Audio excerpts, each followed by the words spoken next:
I think the mood this time is, it's definitely more joyous, you know. It's got more energy in it, but it takes threads, I think, of parts of happiness. I think we went down one route with Exile, and we took the darker elements we took songs like Evelyn and things, and we went down that path. And I think this leads off from a different side of it, you know, songs like Wonderful Life that are more hopeful and stuff, and just felt that we needed to express that, you know.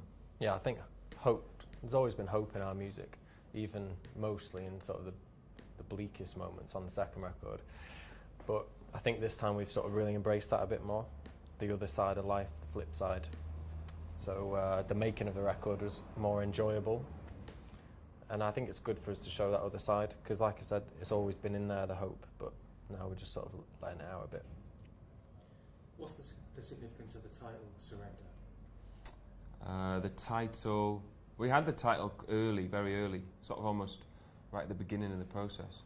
And it felt like the right mood, you know. There's something about letting go and a freedom that comes with it that we felt we needed to try and do when we were writing the music, is throw away all the blueprints and the plans and sort of just try and move forward. And that was where it came, and it all felt like that when we had that title. That's where it all sort of circled around. Yeah, I think in the past we tend to we cage ourselves away when we make music, foolishly probably.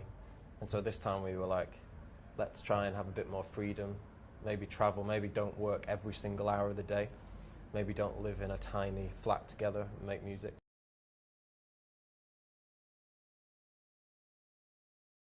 The significance of the title, Surrender, is, well, it's a feeling of letting go and a freedom that comes with that we felt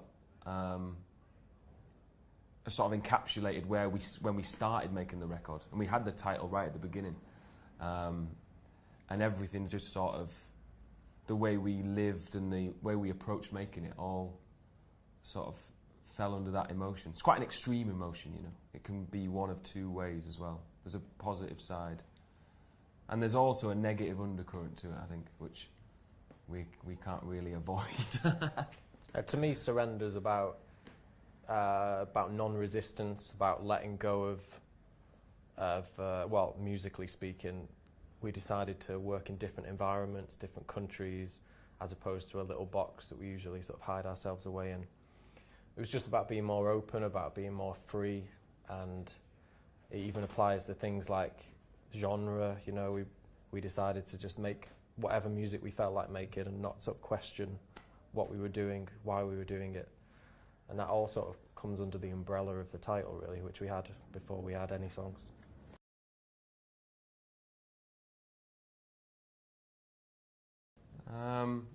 Well, making the album in the beginning was, when we made Exile, we were very much, the concept of it took shape very quickly, and we had a bunch of songs, and then by the end the walls got smaller and smaller, and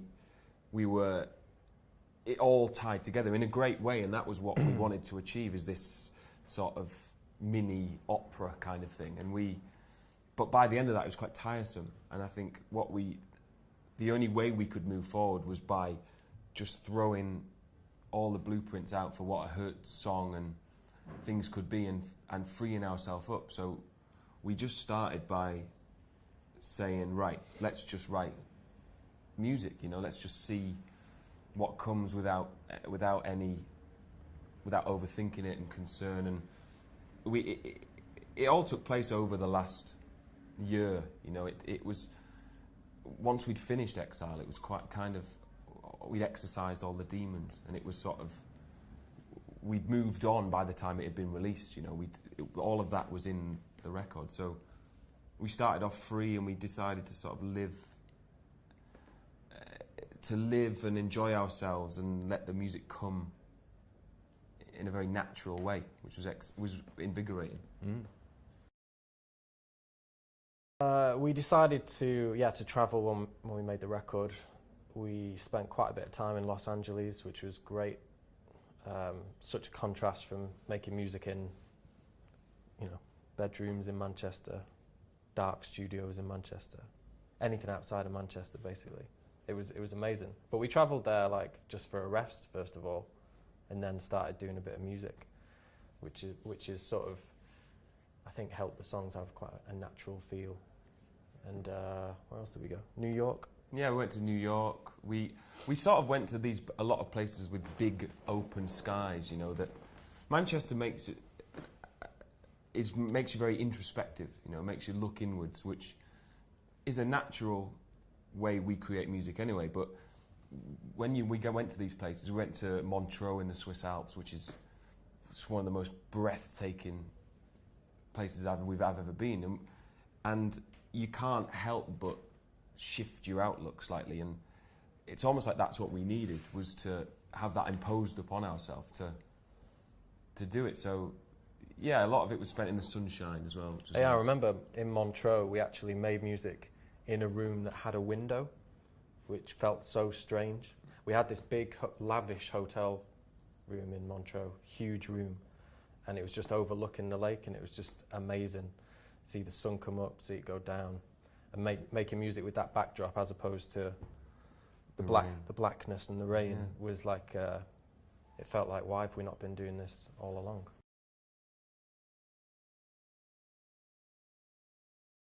I think one of the things about this album is we collaborated with other people, which gave us probably some needed perspective. We worked with Stuart Price, who gave our music more of a directness and made it a bit crisper. And I think after the last album, which was quite full, we needed someone to sort of take some parts away, streamline it a bit. And because he's got such a great pop brain, he was inspiring. He had this amazing studio. It was like in Beverly Hills, like incredible environment to make music.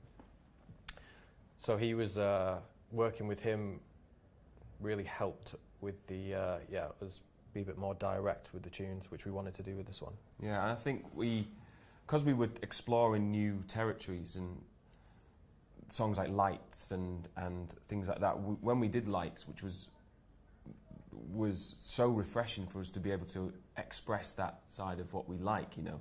It was hard to know what to do with it, so that's when we reached out to Ariel, who was, again, it was a way of finding someone who might be able to make sense of these new avenues we were doing, and we worked with him, and it was really, again, just really inspiring, because a lot of the last record we did ourselves, and we did it with Jonas, obviously, but then Jonas came in the process on this one later on, so he,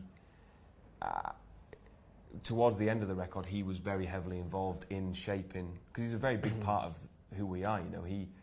His sound is part of the band, so it was nice to bring it all back into focus with him. So it was, working with three people. We're very fortunate to get those three people, you know, to work on it with us, because it was invaluable, really.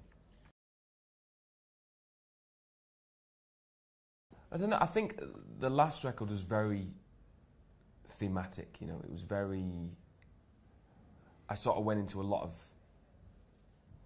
a world, and it didn't really navigate out of that world. And I think this time there was never really an overall idea. The songs just came, and it was nice to write songs that were positive and that didn't sort of lean on the side of melancholy. So there's lots of moments of that in there. There's lots of sort of unashamed, sort of simple messages in there, positive things, and then the stories, you know. I think I always like to tell stories in songs, and Wonderful Life was the genesis of the band, and it's a story song, and I think throughout the albums we've tried to do that, and this album's got a lot of that in it. Songs like Rolling Stone, a song called Policewoman, that are very vivid, and they paint a picture of the world. That some of the songs are just an emotion, you know, that they have that emotion that we felt, but I think there's a couple of instances on it. Slow's another one that paint a picture of the sort of the darker side of paradise, you know. We went to these places with sunshine and things like that, and on the surface it's fantastic, but there's there's always an undercurrent there, and I think Paradise attracts people that are lost somehow. Yeah, the first night we were in Los Angeles, we had this great place. We were like, this is going to be amazing. We're going to spend a few months here, get a nice tan. And then the next morning, there was an eerie silence in the sort of neighbourhood. And then suddenly there was like loads of helicopters. And we found out subsequently that a man had shot his missus, is that right? Shot his missus, then shot a policeman. And the whole area was on lockdown. I think straight away you realise that behind the sort of facade there's definitely something darker going on there. There's a lot of sort of loneliness, I think, in places like that. Yeah, it's quite an exciting environment to write music in, that those two worlds exist, you know, because we were exploring this one side and then we were finding out about the other side, and I think that there's definitely moments of both on the record, which was great to end up with that, you know, because we didn't set out with a plan, but it's great that it reflects themes that we've sort of gone into before, but also a fresh outlook, you know.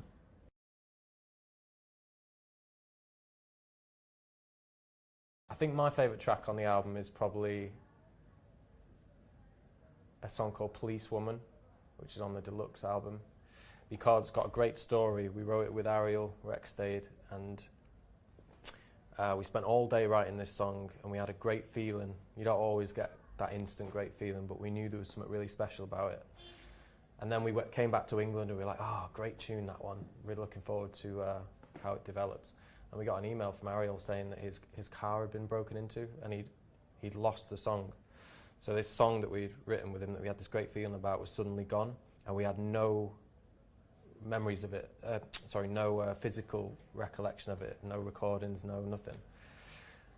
And so we were gutted, but we spent the next year gradually piecing back together this sort of lost song from just sort of fragments of memories.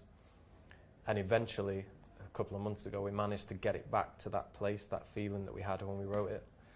So it's been on a real journey. I also think they're the best lyrics Theo's ever written. I think it captures something that we've perhaps not managed to do before. It's quite an epic tune. Yeah, it's just, for me, it's really special because of the journey it's been on and the words, which are some of your best. That's very kind. It's a very interesting story. You know, again, it's remembering what we like to write about, you know, and the themes and stuff. And it's got a choir on it, Policewoman. It's got a big gospel choir, which runs throughout the record, actually. We used a gospel choir. On a couple of songs, we used four Swedish girls that are on Stay, Mercy. What other songs are there? And the ones we've used in the past, the same girls. But then we used, for Policewoman and Surrender, the opening track, we used the House Gospel Choir in London, who are from Hackney, and they're the ones we had on stage at the concert. And the incredible energy and emotion in them that we'd never fully explored, and it felt that this was the record.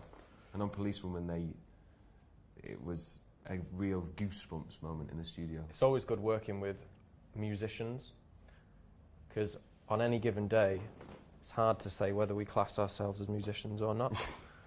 And so it's like, because we always feel like we're learning, and then suddenly these fully developed musical machines come in and just sort of spray their musicality all over our little ideas. And suddenly the feeling that you get when you're in a room and you hear a choir, sing the words that you've written, it's like unbeatable feeling. So we use them on a few tunes on the record. Yeah. My favourite, that's one of mine, but another favourite of mine, I think that encapsulates a lot of what the record we tried to achieve, is Lights. And Lights is a song, it's probably the most relaxed and most confident we've sounded on a record. One of a few, but what a great moment of that that we tried to achieve. And I think it's no secret that we love Prince. You know, he's someone that has informed everything from the beginning of the band. And I think that song it's got an incredible groove, feeling, and light to it that if you played me at the beginning of our process of writing the record, I think I would have gone, that's what I want to achieve, you know. And so I'm very happy with that one. And it's got great musicianship on it, and it's got a clav on it, which is one of my favourite instruments. And yeah, so that's a good one. And I think probably maybe another one to talk about, which I'm sure we could talk about forever, is Wings. A song called Wings, which is a huge moment on the album. And when we wrote it, it was, you know, it's a ballad in the sense of a lot of our other songs tend to be around the area, but it's the most positive and uplifting ballad we've ever done, really. And we never thought we could do that type of song, you know. And we always thought those more mournful songs we wrote, that was just sort of how they had to be. But this one's got a great vibrancy and a power in it that captures the energy of how we felt, you know. And I think this time it's a reflection of our personality, in as much as a song like Mercy was last time, or a song like Wonderful Life was in the first record, you know. I can see, looking in the future, I can look back at myself in that song and go, that's how I felt like. It was a good time.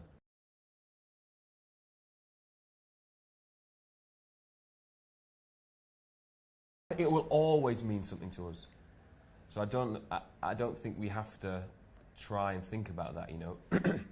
It comes out the way they come out. We don't, it's almost like a weird mystical thing, you know. We just write the songs and then we learn about them as people like come and see us play, or we hear them on the radio, or you hear them, you sort of learn you get perspective on what you've done. And I think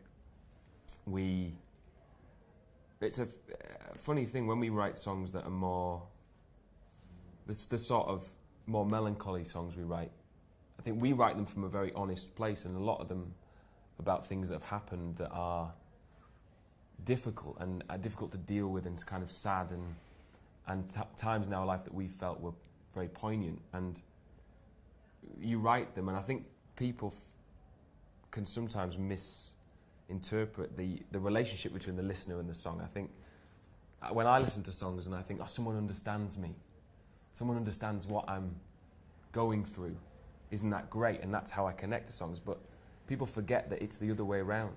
Like when we write songs about things that are personal, and one person stops you in the street and says, I like that song because it means a lot to me, all of a sudden you don't feel alone anymore. It's a really weird thing, is that someone reacting to it makes you feel better. So it's a very powerful thing for us, that.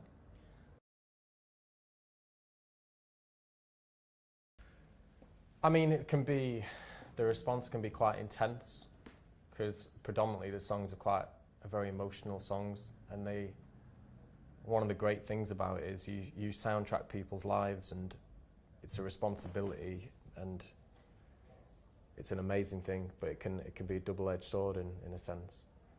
The best reaction is that a song that you've written has meant so much to someone that it's turned their life around, and we've got songs that have done that for people, and like, what a reward to you make music in a bedroom. You don't ever think anybody will hear it, well, we didn't at the beginning, and suddenly it's like turning someone's life around. I got a message the other day on my phone from a girl in Hawaii. She must be our only fan. There may be a couple, but I'm expecting it to just be the one. And she said that she had this, she'd been really ill for a long time, and Wonderful Life had really sort of helped change her perspective on how she felt about herself and the world. And it's like, things like that are just like unbeatable, make you want to carry on making music.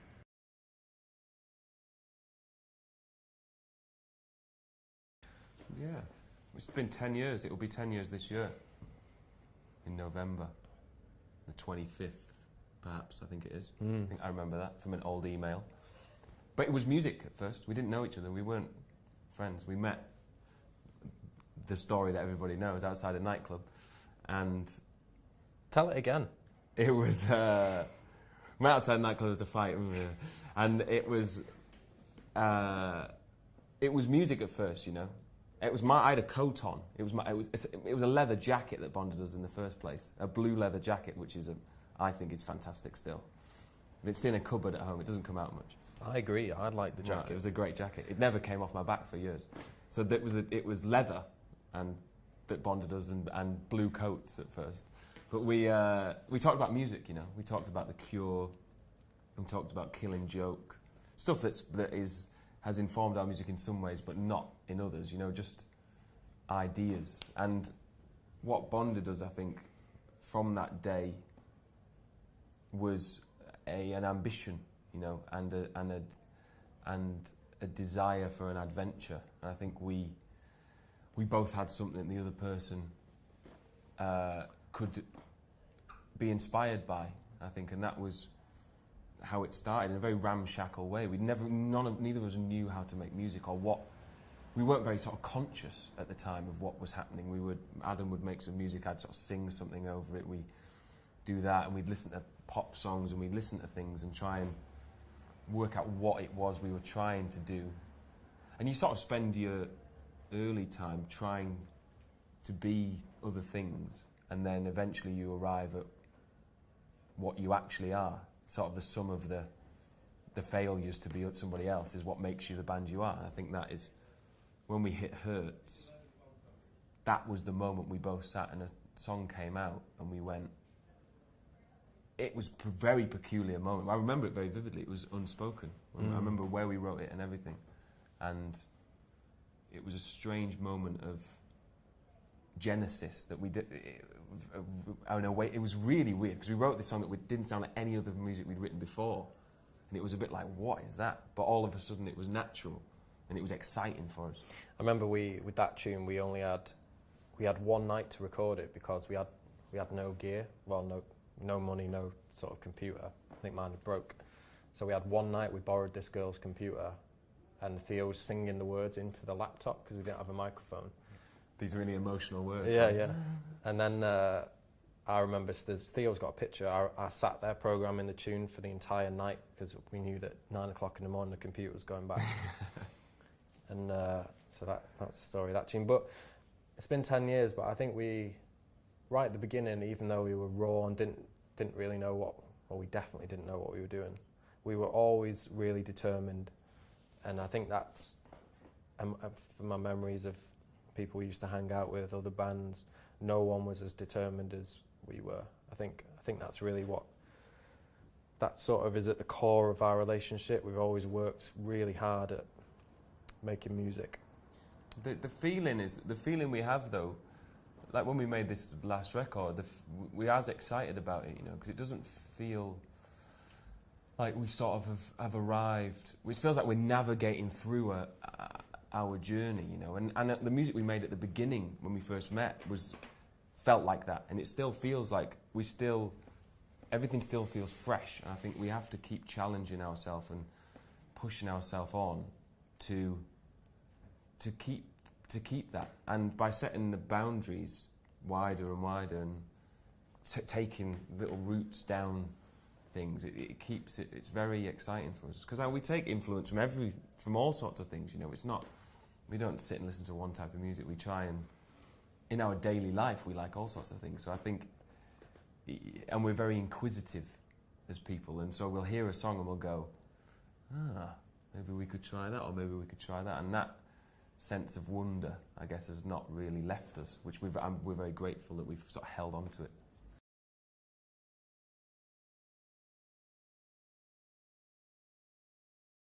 I think it's one of the periods that I remember most vividly, and it was the period where we never had less of a plan.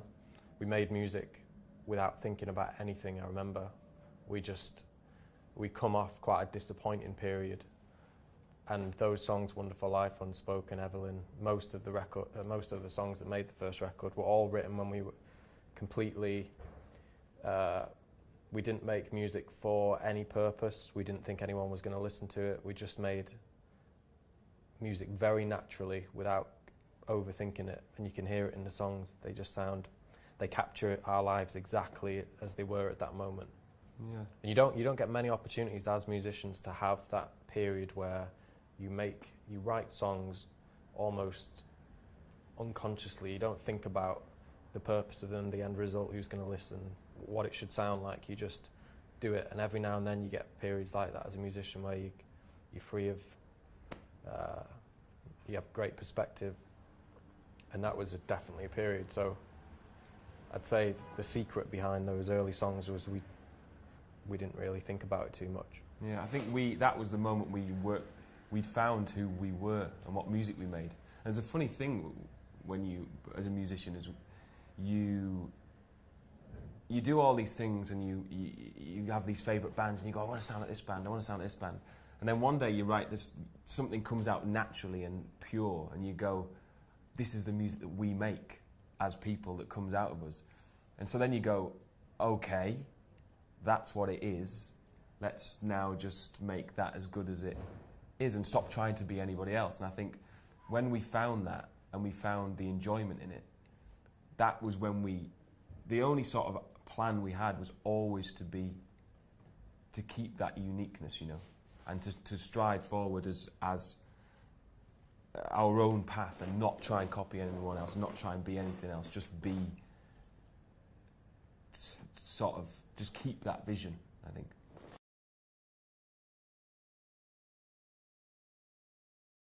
Yeah, I guess there was never a plan B, because to have a plan B means you've thought about failure, which be it naivety or determination.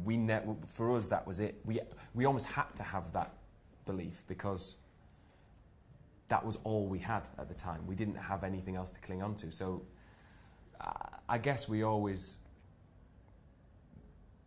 believed we'd be still doing it, but we didn't know where it would take us. I think that was the key, is we made Happiness, and we made a record that was a contained piece of work that, because it was, for us, that was our shot, you know. We made this album that was a sort of its own thing, not knowing where it would lead us, and then when we'd done it, I think that's how Hertz moves forward, is we just sort of go, what now? Where do we go now? And I think the main thing is we try and be honest, like emotionally honest with the music. And we try and, that's all we can do. It's just the music comes out and it is what it is. And I think that's why Exile sounds the way it does.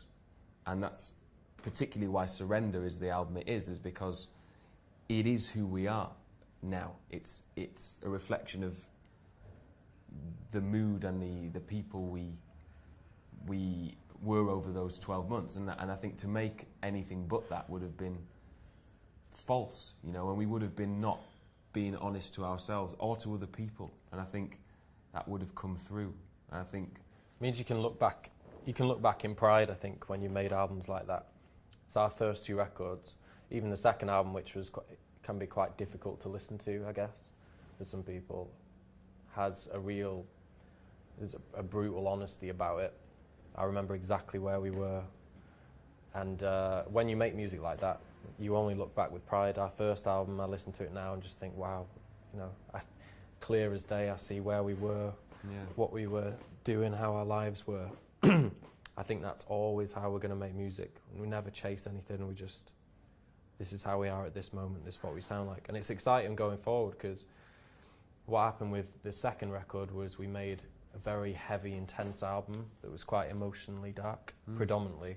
And the day we finished it, we sort of exercised that part of us, and we were like, okay, maybe let's do something that reflects how we feel now, which in the case of Surrender was more of a positive, uplifting feeling.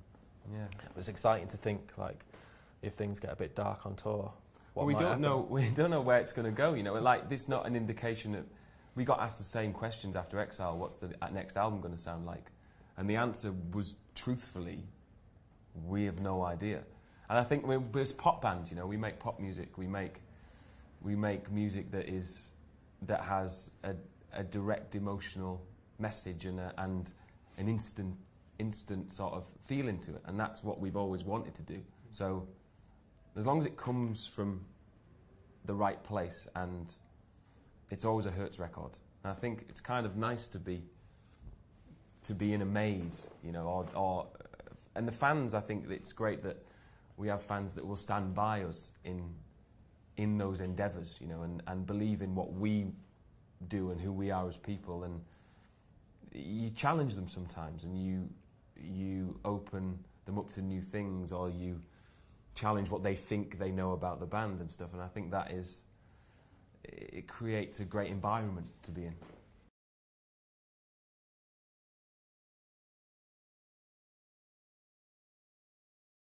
I think right from the beginning, I don't think we ever saw ourselves as some sort of alternative indie act. We always, right from the start, we made the biggest tunes we could. We had an ambition when we met each other, a blind ambition, because we didn't really have the skills for it. But and the great thing about being a pop band is, as Theo just alluded to, you can write whatever songs you want. It's your responsibility as a pop band.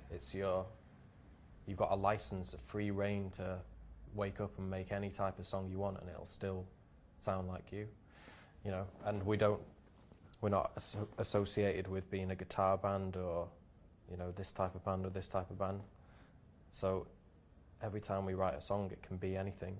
Yeah, it's exciting. And just, I mean, what is it? You know, I don't know what people mean when they say pop. For us, it means it's a feeling, and it's music that is direct in its message and in its ambition, you know, and music that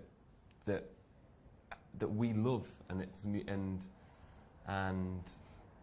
it's a risk. It's a high risk, you know, pop music. It's a high risk game. I think we're kind of, both of our personalities suit that. We always live on the edge, like to live on the edge of. That's what makes us feel alive, you know, and taking the risks you have to do with pop music. Sort of all or nothing, you know. It is. There's no middle ground. You can't be safe because it's not the purpose. And I think that life and that energy comes through when you hit a great pop song. You can see that it's somebody putting everything on the line for it, and I think it has the power to sort of affect people in that great way. And it's very honest, you know. It's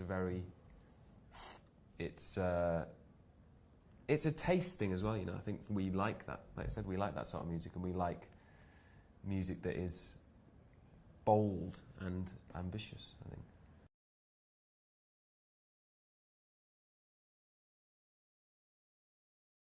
Well, for us, the success outside of the UK and in other places is all we've ever known, really. I mean, we've had a very strange route as a band. Like, when we started, the first interest we got for the band was from Germany, and then we had a hit single in Denmark, in Greece, in Russia. These places were popping up because of Wonderful Life and that video we made, and it was as bizarre and exciting then as it still is today. And when we were sat there making music, and at that point in our life we were making this music we believed in, when you get a call and someone says they like your music in Finland, or they like your music in Ukraine or something, the first thing for us was, well, okay, let's go.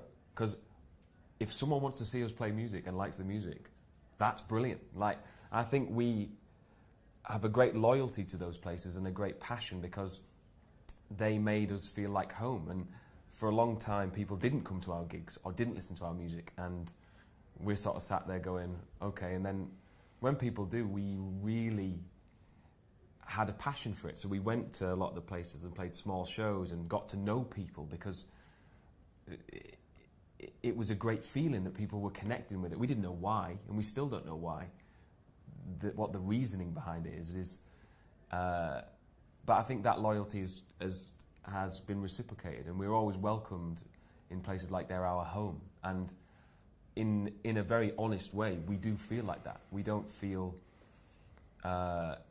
an allegiance to anywhere in particular. We feel that we've got these different areas where people like what we do, and it makes for a very exciting. We're very fortunate, you know. It makes a very exciting existence. Yeah, it's very exotic for us at the beginning, right at the beginning, because you got to think we were just sort of stuck in Manchester for a long time, and then suddenly there's a video on the internet knocking about where I think it was like 2010, where we were still living in that situation in Manchester, and we played some award show in Greece, and there was like 15,000 people there in an arena, and there's just the two of us on the stage, and it's like it was such a bizarre time.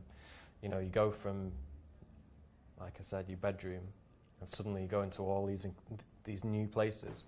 And we gained a real loyalty with these countries because we went multiple times. Finland, for example, we played to 200 people in a tiny club. The next time we went, a few months later, it was like 1,000. And then eventually we end up headlining festivals in Finland. So every time you go, you feel that sort of sense of loyalty. And also the audiences there feel like they have ownership, and they feel like you're a domestic act in some ways. We have that in lots of countries. And that's exciting as well. But predominantly it's an amazing, fun sort of privilege for a UK band to get to do the things that we do. It's also, you see what you mean to people, you know, and we see reactions from people, and I think that is so powerful. There's no way to not be affected by it when you're playing these gigs and people are singing the words or know the things. We have a great love for that. I also think we've got a great sense of adventure, you know. It's like, it's quite a powerful part of our life, and I think that we still get excited when Some Kind of Heaven is #1 in Kyrgyzstan, like it was 2 weeks ago. Yes. It really made my day, my week. It's a #1 record. You know, it's a #1 record, and it's a place where we never... You can't imagine it when you're making music, and that's the beauty of that. And it's amazing to be part of a world where that can happen, you know, that we can be transported to these places and things. It's really... yeah, the sense of wonder never really leaves us, I think.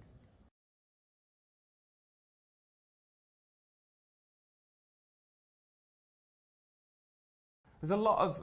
when we went to Russia, 2 years ago, we went to Russia and did a series of shows, and across Russia, as far east as Siberia and things like that, and I think that was a really poignant moment of, we turned up at some of these cities and we were the first band from outside of Russia to play there.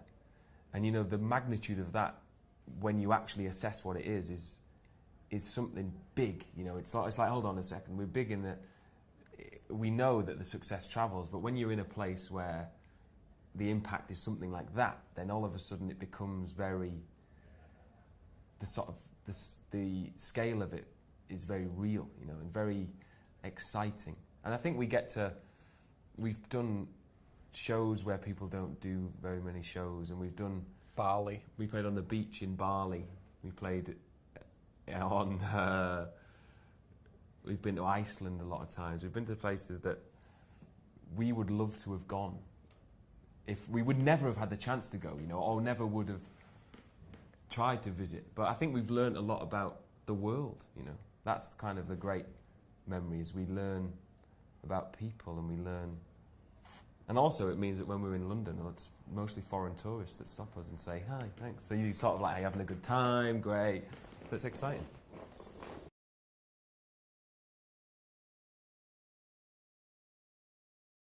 Yeah, we do care about everything, you know, because it's all a reflection of who we are. And it's not through neurosis or a sort of negative connotation. It's through a passion to create something and to use our creativity in different ways, you know. And it is, the more you do and the more you have control over, the more parts of your personality people see, you know. And I think it's this thing, we sort of take what we do very seriously.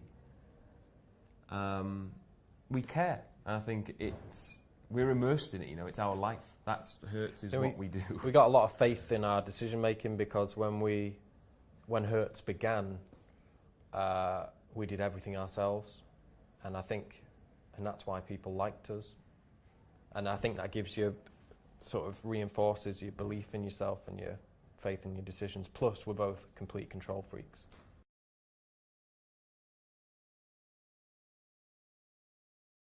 Yeah, I think so. We've always seen that as important, the visual aspect of a band, you know, because that's what it is, you know, that's what ignites people's imagination and gives, it makes it into a spectacle and things like that. And also you see more of an artist. People like Prince, we know so much about him and what his tastes are and what the world he inhabits, that it's so exciting to see.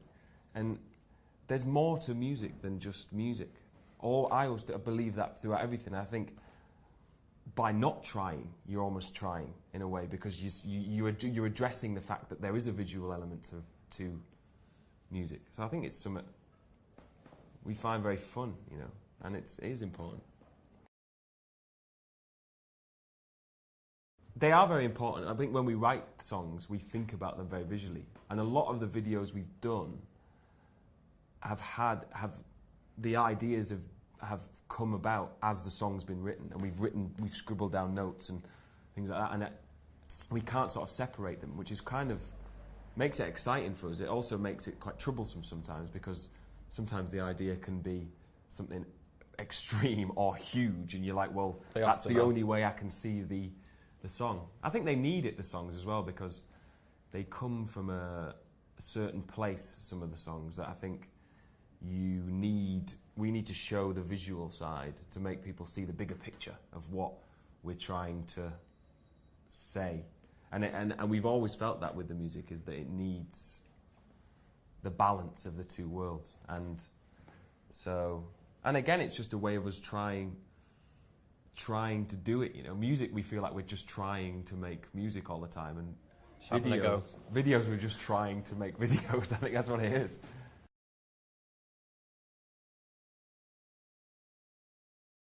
Good question. Yeah.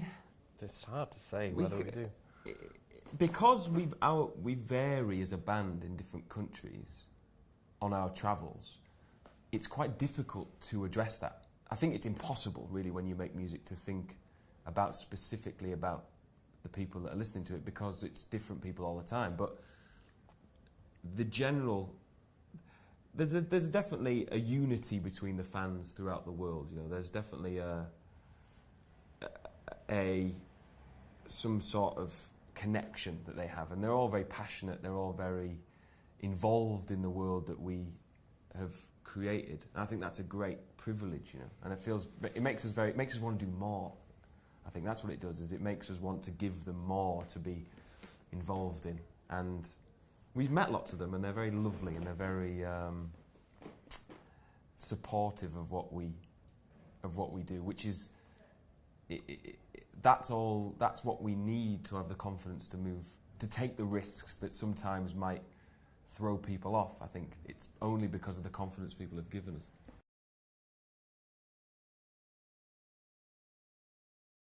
When you do the songs, you sort of do them, and a lot of these songs were written in 2014, you know, so we've lived with them for a long time by the time they've come out, and I think we know as much as we will know about them at this stage, and that we just sort of see them at face value. And as with all of our music, the second you play them at a gig, you go, it's this, it's that, and you just piece it together, so it becomes really exciting to see what you've done and how it affects people and stuff, and the perspective it gives you is really exciting, because for a long time it was just the two of us that heard those songs, and you make up your mind about them, you put them on a shelf, and they are this thing. So I think it is a very fun part, and taking it around the world is really exciting for us. Yeah, being in our position, sort of life is split in half completely. 50% of the time you spent touring, travelling around, talking about your record, playing your songs, playing shows, and that's like an amazing part of it. If you do it too long, you get a bit edgy, and you want to like create music again, and so you do that then, and you plunge yourself into that, and then after a certain period of that, you go, ooh, quite fancy having a bit of touring again. So I think the natural cycle of making albums and touring is great. Yeah. I think now we've written this album, now we're ready to get out, play the songs, make videos. You know, it's a completely contrasting feeling doing that, but I think you need the balance of both.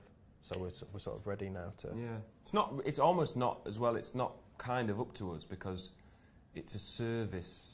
People like our music and they buy our records and they come to the shows. And I think when we play the shows, we very much feel that we're there for them. You know, we're there to play songs, whatever songs they want and whatever they want from us is we're there to give it back to them then as a sort of thank you, really. It's not, we never sort of see it from a us and them kind of thing. It's we sort of go out and it's a chance for us to share that moment with the fans, and it's really exciting.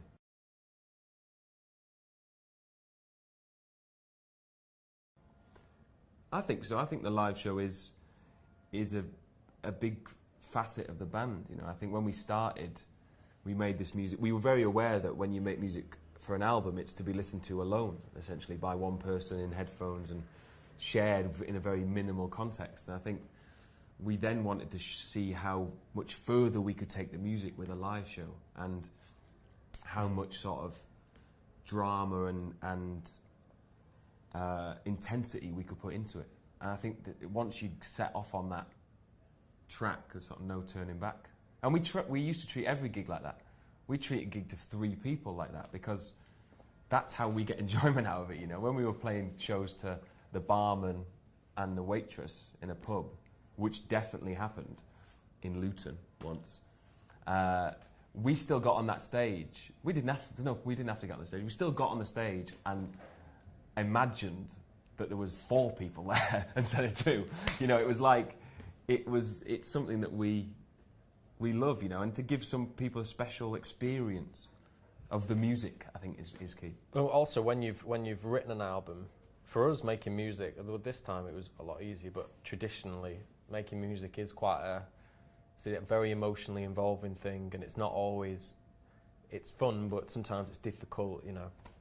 And when you get to play those songs live, having done the hard work, it is like a relief, and it's it's such a positive feeling getting to play those songs live because you know you've done the hard work, and now it's just you celebrating those tunes, really.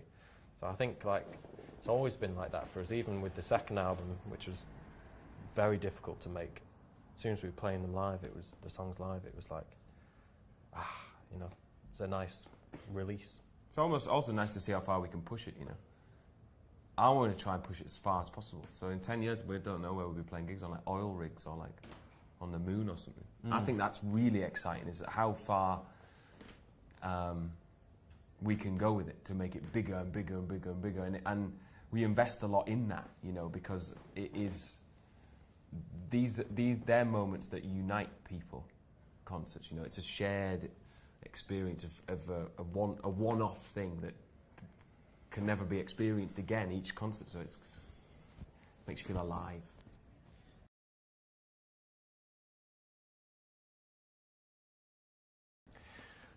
There's some places that we've yet to travel to, which I'm going to list them. Australia is a place that we'd love to go because we've never been there as a band. South America, we've not been yet, but we know there's definitely people out there that would come and see us play, and it seems like a very exciting environment for the music, I think. Yeah, I think Europe, we've pretty much played every country. There's a few places in Europe that niggle at me because we've not been there. Albania, Georgia, Armenia. Those are 3 places we know. So these are if anybody's watching that wants to offer us some gigs there. Kyrgyzstan, we've not been to. Kazakhstan, Azerbaijan. I think for us, our ambitions are always to just march forward. You know, we've made 3 albums now, and that's an astonishing thing for us at this stage in our career. I think it will always be to push ourselves and to keep taking those risks that make us feel excited and hopefully make everybody else excited.